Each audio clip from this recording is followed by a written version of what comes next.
Ukraine पर भीषण हमले शुरू कर दिए हैं। नए रूसी हमलों की शुरुआत ही इतनी घातक और खौफनाक है कि जेलेंस्की 24 घंटे के अंदर ही नेटो और अमेरिका भी सीधी मदद की गुहार लगाने लगे हैं। इधर रूसी मीडिया का दावा है कि इस बार यूक्रेन पर रूस के तब तक सीरियल अटैक होते रहेंगे जब तक कि जेलेंस्की का यूक्रेन सरेंडर को तैयार नहीं हो जाता। फूंक डाला यूक्रेन, पुतिन का आखिरी युद्ध शुरू। क्या पुतिन को हराना नामुमकिन? क्या अब जेलेंस्की करेंगे सरेंडर? यूक्रेन पर सीरियल अटैक, 5 प्रांतों पर पूरा कब्जा। लगभग 40 महीने से रूस यूक्रेन जंग चल रही है और अब जंग ऐसे मुहाने पर पहुंच चुकी है जहां या तो अब रूस तबाह हो जाएगा या फिर यूक्रेन भस्म होगा। रूस के साइबेरिया इलाके में जिस तरह से यूक्रेन ने 117 आत्मघाती ड्रोन से रूस के 5 सैन्य एयरबेस को तबाह किया है, उसने पुतिन को अब पूरी तरह से बेकाबू कर दिया है। अब तो वॉर एक्सपर्ट्स भी कहने लगे हैं कि जेलेंस्की ने भले ही रूस पर हुए इस हमले को करने में 18 महीने का वक्त लगाया हो, लेकिन अब रूस 18 हफ्ते में पूरे यूक्रेन को रौंद कर रख देगा। 5 एयरबेस पर हमले के बाद से यूक्रेन पर रूसी हमले शुरू हो चुके हैं।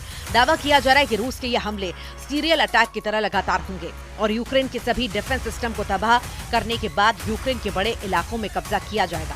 हालात ये हैं कि तुर्की के इस्तांबुल में हुई मीटिंग के बाद रूस ने यूक्रेन को 2 टूक संदेश दे दिया है कि अब रूस के सामने जेलेंस्की के यूक्रेन को सरेंडर हर हाल में करना होगा। इधर नेटो यूरोप भले ही यूक्रेन को जंग में मजबूत करने के लिए एड़ी चोटी का जोर लगा रहा हो, लेकिन अमेरिका की तरफ से ऐसा लगने लगा है वो अब पुतिन के रूस से विनाश ही हद तक पंगा नहीं लेना चाहता। हम आपको दिखाने जा रहे हैं कि कैसे पुतिन के रूस ने एयरबेस पर हुए हमलों को बदला लेना शुरू कर दिया है और यूक्रेन को तिल तिल करके मारना शुरू कर दिया है। पिछले 24 घंटे से पूरे यूक्रेन में जबरदस्त रूसी हमले हो रहे हैं। तबाह इमारतें, जलते ईंधन डिपो और तबाह होते यूक्रेनी हथियारों का तस्वीरें साबित कर रही हैं कि पुतिन की रूसी सेना ने भयानक तरीके से बदला लेना शुरू कर दिया है। ऐसा लग रहा है रूस अब यूक्रेन से सीज फायर पर कोई बातचीत नहीं करेगा। जिस तरह से क्राइमिया पुल पर लगभग 1100 से 1200 किलो के बम धमाके से यूक्रेनी सेना ने हमला किया, उससे रूसी सेना को और ज्यादा भड़का दिया है। पहले रूस के 5 एयरबेस पर यूक्रेनी हमले और फिर क्राइमिया के पुल पर यूक्रेनी हमले ने साबित किया कि जेलेंस्की का यूक्रेन आग के साथ खेल रहा है, जिसके पीछे कहीं न कहीं जर्मनी, फ्रांस, ब्रिटेन जैसे देश मौजूद हैं। लेकिन पुतिन ने जिस तरह से ट्रंप के साथ 75 मिनट की फोन वार्ता के तुरंत बाद यूक्रेन पर हमले शुरू किए, वो साबित करते हैं यूक्रेन के बहुत बुरे दिन शुरू हो चुके हैं। रूस ने 5 जून की सुबह से यूक्रेन पर बड़े पैमाने पर मिसाइल और ड्रोन हमले किए, जिसमें राजधानी कीव समेत 12 शहर शामिल हैं।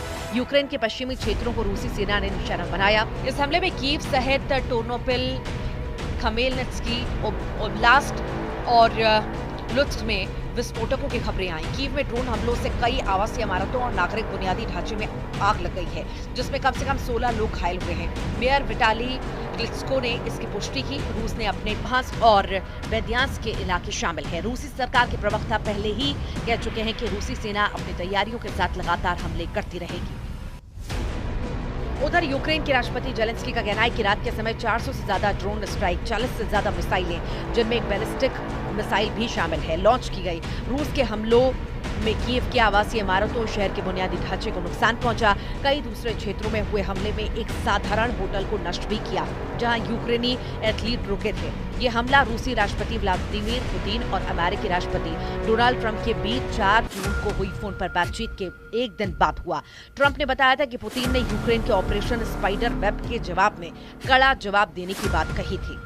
तो वहीं ब्रिटेन में मौजूद रूस के राजदूत आंद्रेई केलिन ने यूक्रेन के ऑपरेशन स्पाइडर वेब के लिए ब्रिटेन को आंशिक रूप से जिम्मेदार ठहराया और चेतावनी दी कि तीसरे विश्व युद्ध को भड़काने की कोशिश हो सकती है। केलिन ने दावा किया है कि इस तरह के हमलों के लिए उच्च तकनीक और जियोस्पेस्ड डेटा की जरूरत होती है, जो ब्रिटेन और अमेरिका के पास है। उन्होंने साफ तौर पर कहा है कि इस हमले में ब्रिटेन की भूमिका हो सकती है, जबकि ट्रंप ने अमेरिका की किसी भी भूमिका से इनकार किया।